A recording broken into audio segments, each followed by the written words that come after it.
Hi, this is Andrew, and I'm going to go over how I made this looping slideshow. For this file, I'm able to control the number of images, the space between images, and the timing and animation to get to the next image.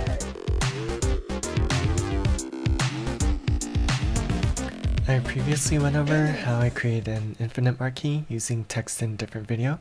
I want to see if I could apply a few of the same concepts to do an infinite marquee basically for images. So I also want to apply an animation curve to get to the next image, and that required a very different setup. So just to recap, the basic idea of an infinite marquee is having content as the content moves at one point snaps back to the starting frame to create the effect that it's continuous motion. So let's say my main content is these 4 images in the middle, 1, 2, 3, 4. I put this in Duplicator. So there are 3 instances of it, so right now there's 12. But when I move the duplicator, let's see, it moves 1, 2, 3, 4, and by the time it gets to this one, the duplicator, I'm calling it duplicator level 2, which contains 3 instances of duplicator level 1. It snaps back to the original position. I'm gonna go back real quickly just to show again. But so the image looks like it's right back from where it started, and then it continues going on here. Okay, so let's go into a new composition. And first thing I did this ahead of time, but was to add a few images that I want to work with. So I added over here, you can import them. I normally have a set of images of my sister's animals because they're so cute, and even if I can't figure something out for a long time, at least I like the images that I'm working with. So let's put a rectangle shape in here. And I'm actually going to create a value array because I'm going to store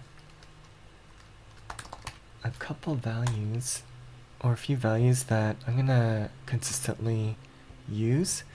So I'm going to name this one rect width for rectangle width,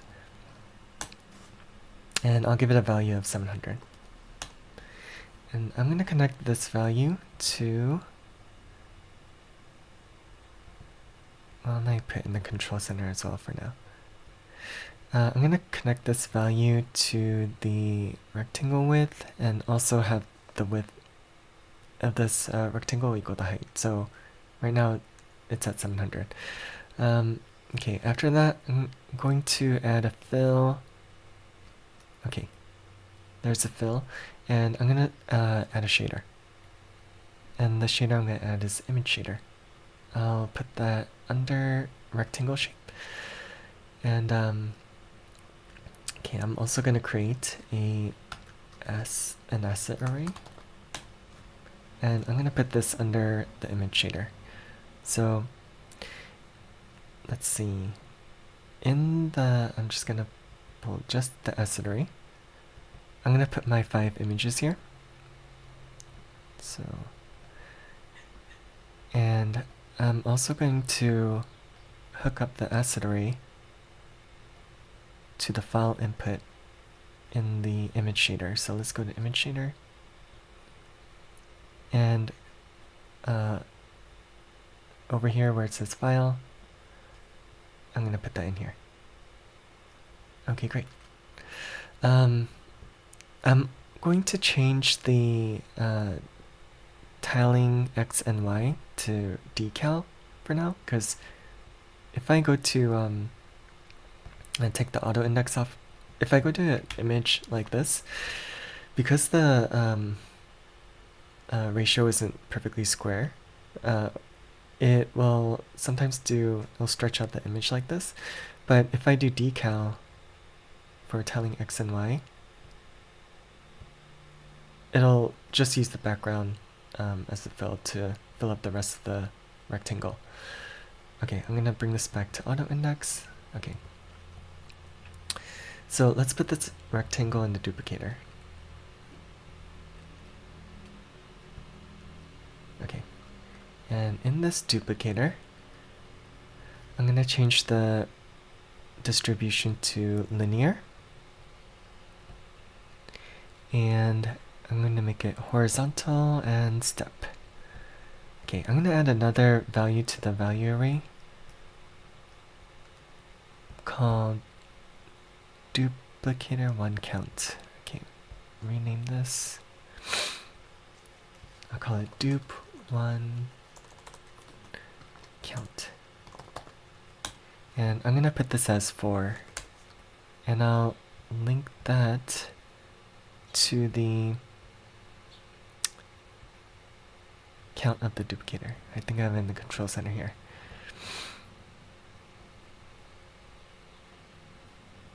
Great. In the value array, I'm going to add another value and call it step size. So let's go over here.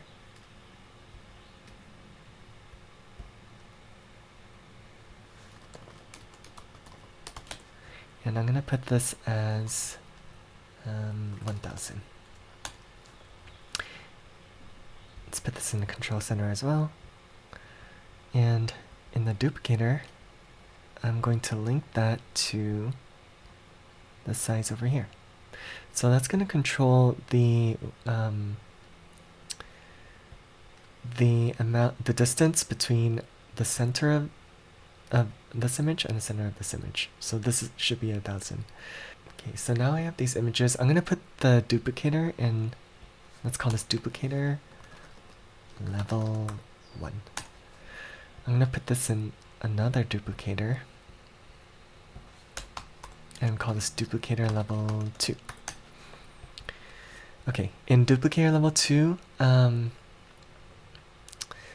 going to make this linear. Yes.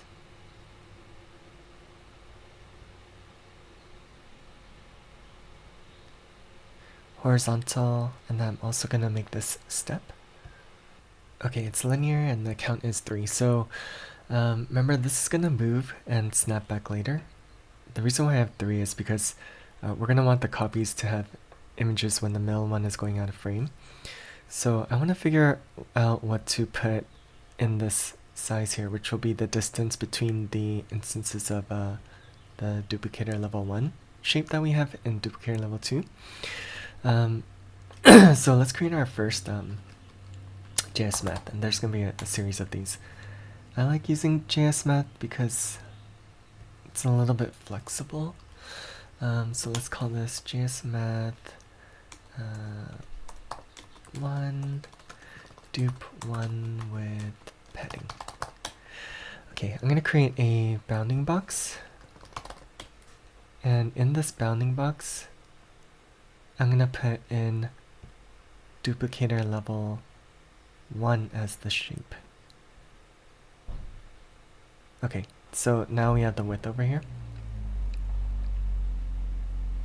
Okay, let's go to our JS math. And I'm going to put the first value, I'm going to clear this out, and a couple values. I'm going to put the first value as bounding box width. And I'm going to link the width of the bounding box of the duplicator 1 shape to this value here. And the next value I'm going to create is step size.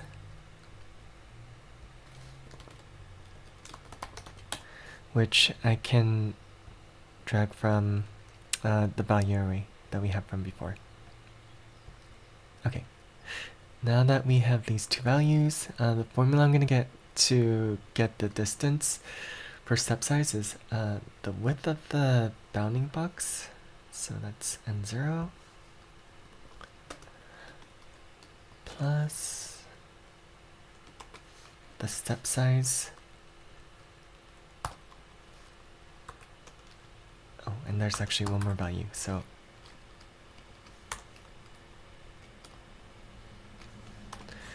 we're going to add another value, and that value is going to be the rectangle width.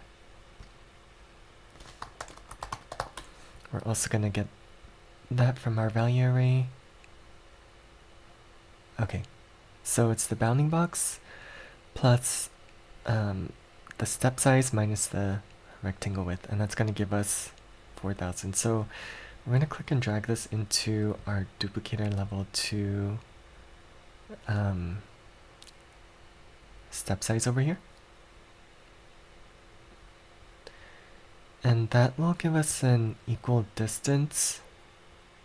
Zoom out a bit. Okay, so these, oh yeah, maybe it is good if I click on this. So we have the 4 instances, 4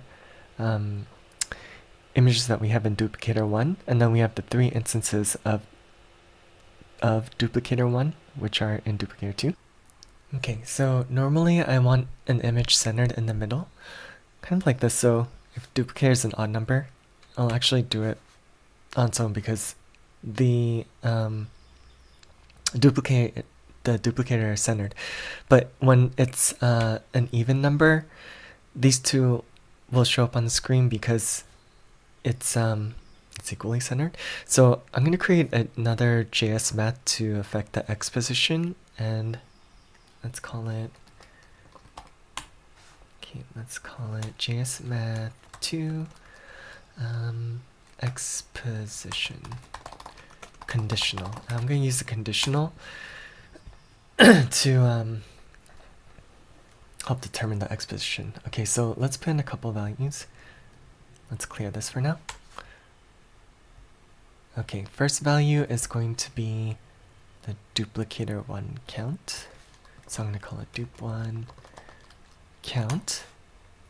And we're going to take that from our value right here. And the second value is going to be the step size, which I'll also take from our control center, from the value array here. Okay, this is the only formula that was kind of complicated for me, and I use Claude to help me write this formula. It might not be complicated for other people, but let me write it out first, and then I'll explain what it is. So basically, I want to check if this duplicator 1 count number is going to be even or odd, and if it's even, then I wanted to subtract the step size divided by 2, which will be 500, and that will subtract that from the X position. And if it's odd, then it'll just not do anything. It'll just be 0.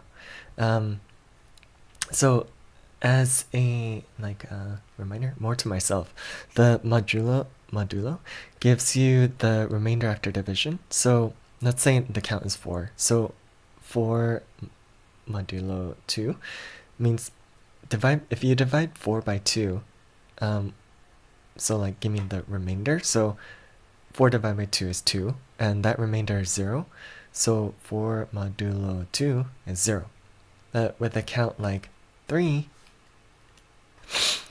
3 modulo 2 means that the remainder will be 1, because 3 divided by 2 is 1, remainder 1.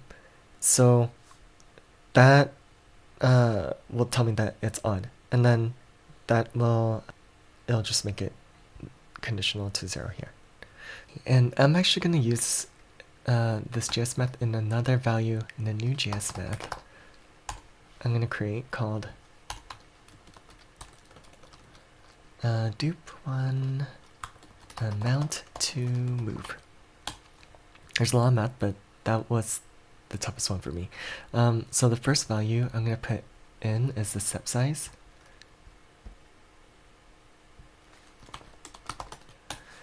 Let me clear this for now. And I'm going to take that from the value array. Okay. I'm going to call the second value dup1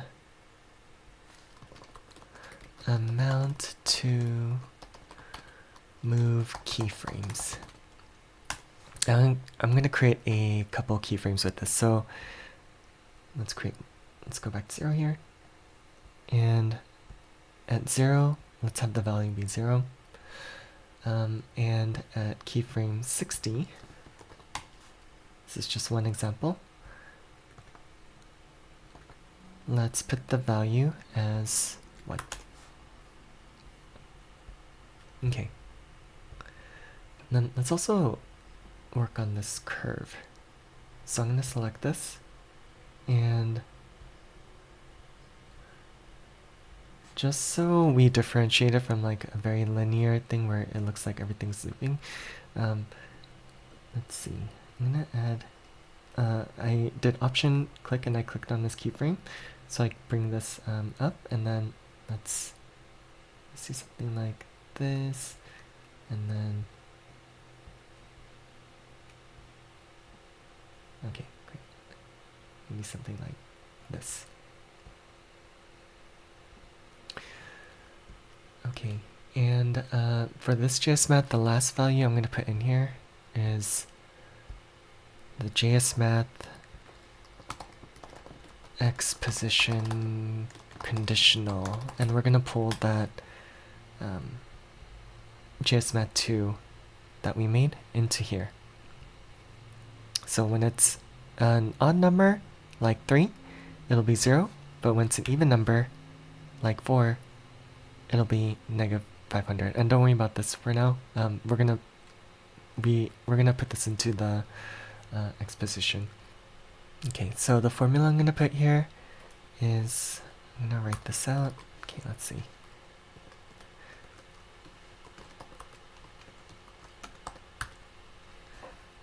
Okay. It's negative the step size multiplied by the amount we're gonna want to move, and then adding the x position, the conditional x position. So let's also put these, select the keyframes, and then loop after, and then loop with offset. So we're gonna want it to go like the keyframe values, it's gonna go from 0 to 1, right? And then after that, the total value is negative 1500, so it's gonna move that amount to the x position, and then after that it's gonna move even more because we're doing looping with offset here. Let's link this to the duplicator to shape position, which is going to control the duplicator 1 shapes. Okay.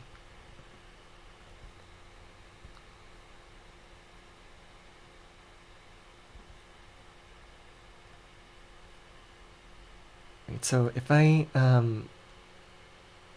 going to click and drag here. So it's going to go from first image to second image, and then because it multiplies and we're doing looping with offset, it's going to go second image, third image, and the fourth image, like this. But it's going to continue to go on, and the reason for that is, I'm going to link this right now and increase the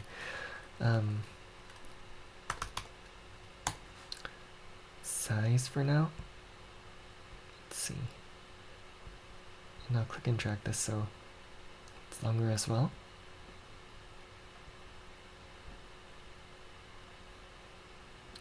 So it's going to keep going 1, 2, 3, oh, sorry, 1, 2, 3, 4. But it's going to keep going like to an infinite amount because we're looping with offset. So what I did is, right now we're moving the shape position. I created another JS math to move the duplicator to x position back at a certain point. So let's move duplicator level 2.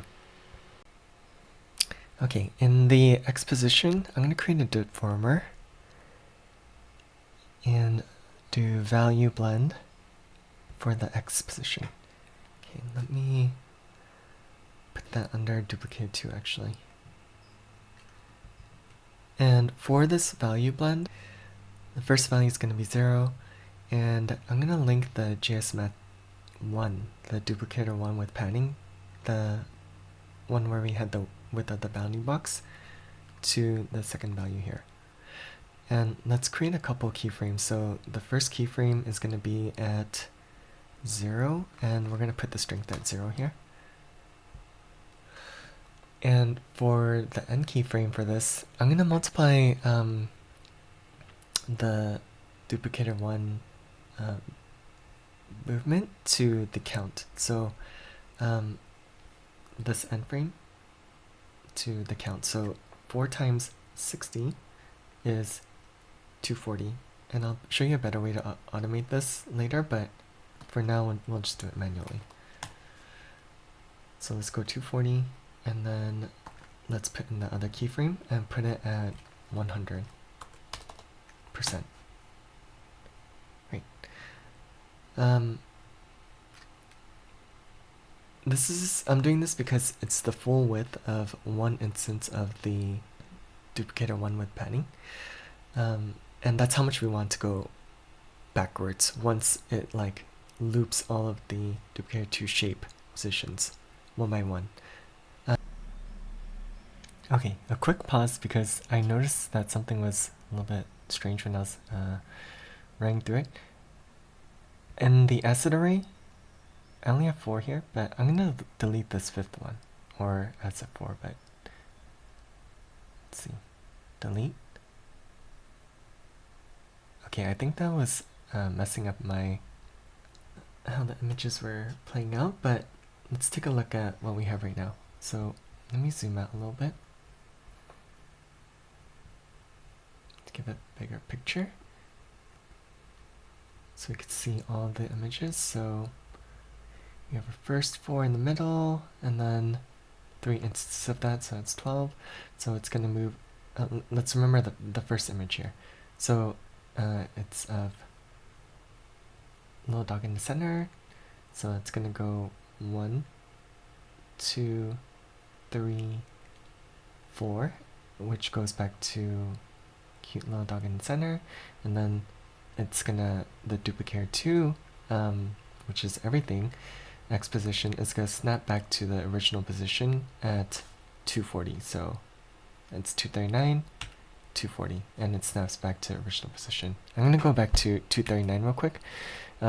So it has the dog in center, dog still in the center, which is what we want, and the duplicator 2 is snap back, and then it's going to keep moving forward because this is incrementing to a negative value, which is pushing it back, and this is incrementing to a positive value, but it's in step position, so it only goes one time, like that. Okay, so it's looping pretty much the way you want, but I want to control when the duplicator 2, right now we did it pretty manually, oops, but when this keyframe ends, right now we have it as the duplicator count, which is 4, multiplied by the end of this, which is 60, so that's how we got 240.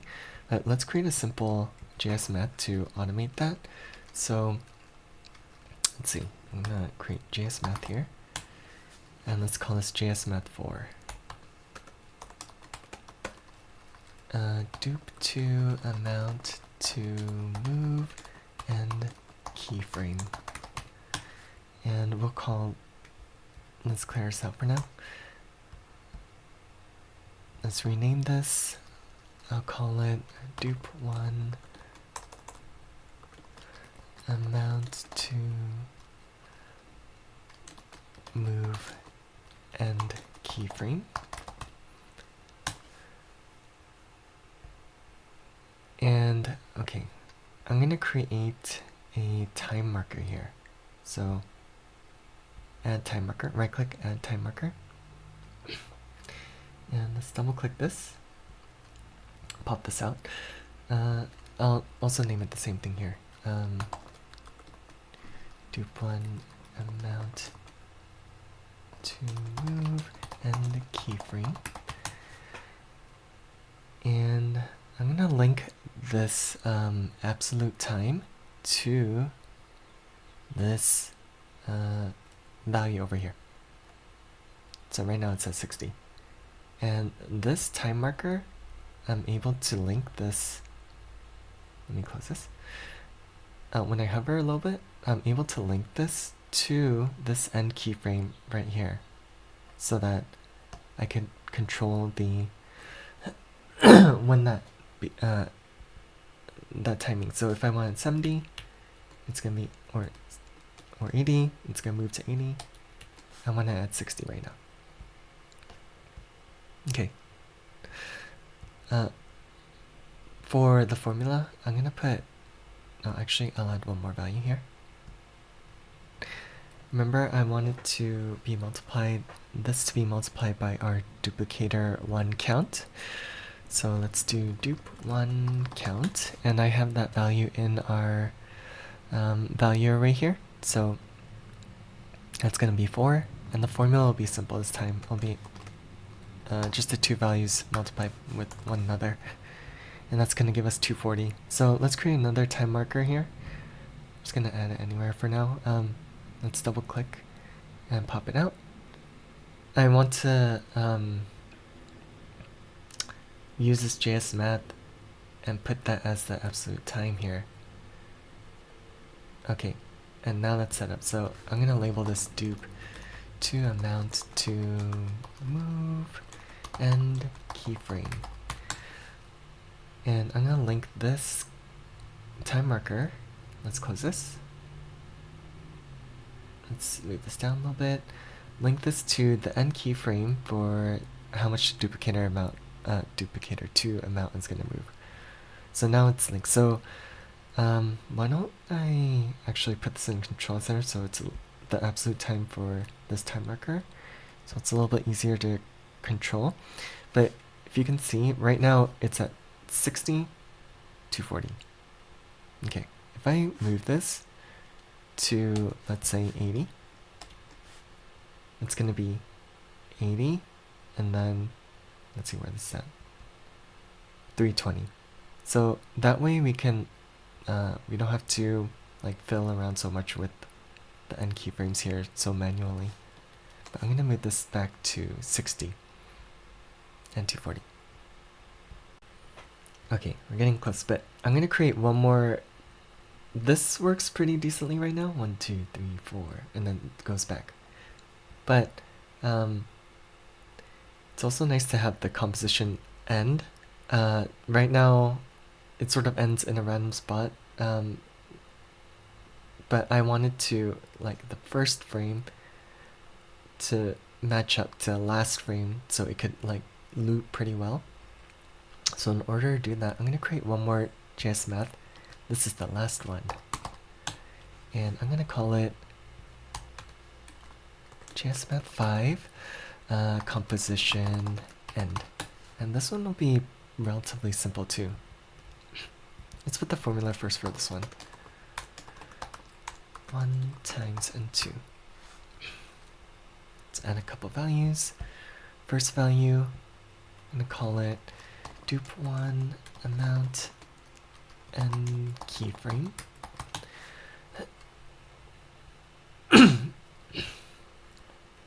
Okay, and I'm gonna take the absolute time that was from the end keyframe for duplicator 1 and click and drag here. The second value is going to be the duplicator 1 count. I'll click and drag the dup1 count from our end value array here. And the third one is just going to be a multiplier. And I'll show you what that is. For now, we'll just place it as 1 so it has some kind of value. So let's open up the composition settings. And then for our end, right now we just have sort of a arbitrary value that I put as 600. But if I link the JS map to this, okay, it's at 240. So let's take a quick look. Right now, we have the center image as just a dog in nature, and loops here the images. The duplicator 2 is going to move back at 240, and dog is still, that's where the dog is still in the center. So the same image as we have in the first frame. And that's how it loops all. The multiplier is if, let's say, I want the it to loop twice before the composition actually ends. So it pretty much just doubles that. So it's gonna loop 1, 2, 3, 4. Duplicator 2 is gonna snap back here.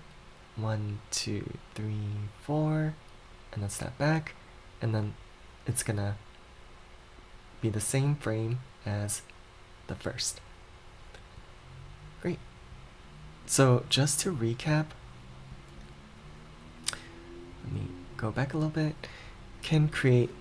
We can control the duplicator 1 count. So if we wanted 3 images, we can control that. I think this actually has to be the amount of,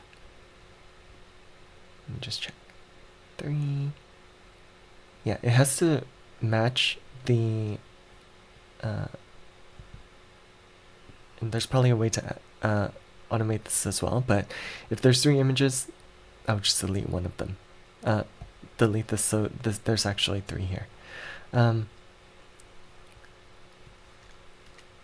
And we can also control, I'm going to go back to 4, we can control the step size, so if we want it even closer, let's say like 900, it'll still work like pretty well, and the distance between the duplicator 1 instances will be consistent as well because of the formulas.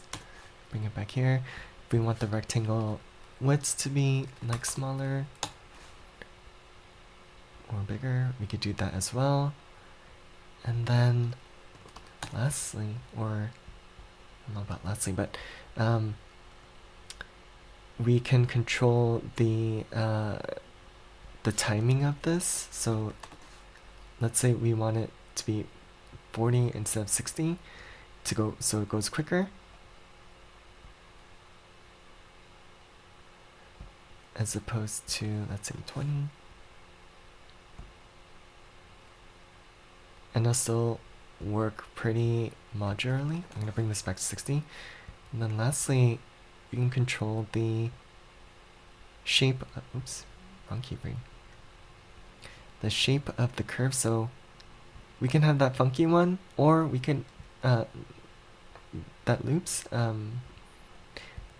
or we can create like just a simpler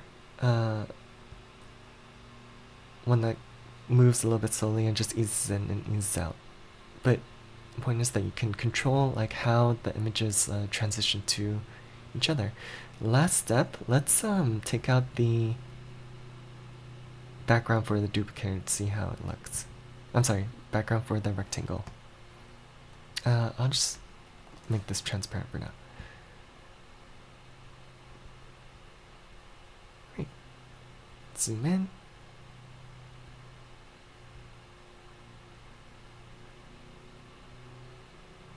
Great, and the images are centered, and it's looping pretty well.